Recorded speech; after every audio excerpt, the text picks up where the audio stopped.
fui a comer unos tacos porque ya me andaba de hambre. Ya ven que la hambre es canija, pero más el que la aguante.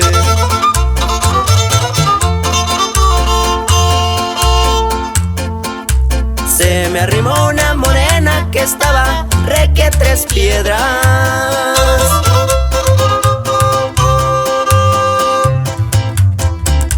Me dijo que se le ofrece, puede pedir lo que quiera. Señor, estoy pa' servirle, aquí yo soy la mesera.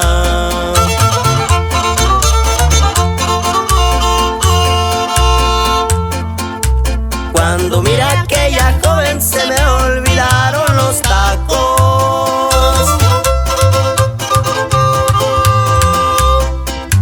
Le dije traiga cerveza y de pollo, sirva 2 platos y usted se sienta conmigo pa' divertirnos un rato.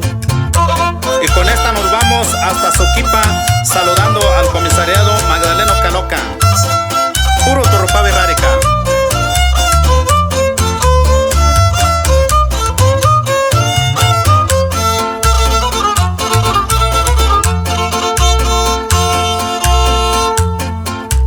Le pregunté, ¿eres casada? Me dijo, no vivo sola.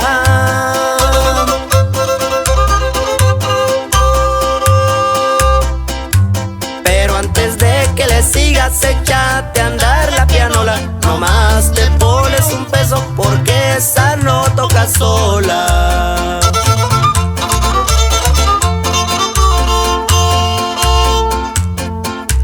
No sé ni cuántas tomamos yo y mi amiga la mesera.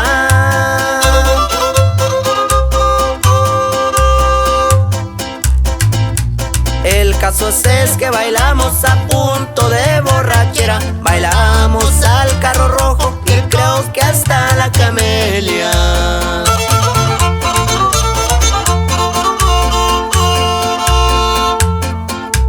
Cuando ya se hizo de noche le dije, ¿a qué hora nos vamos?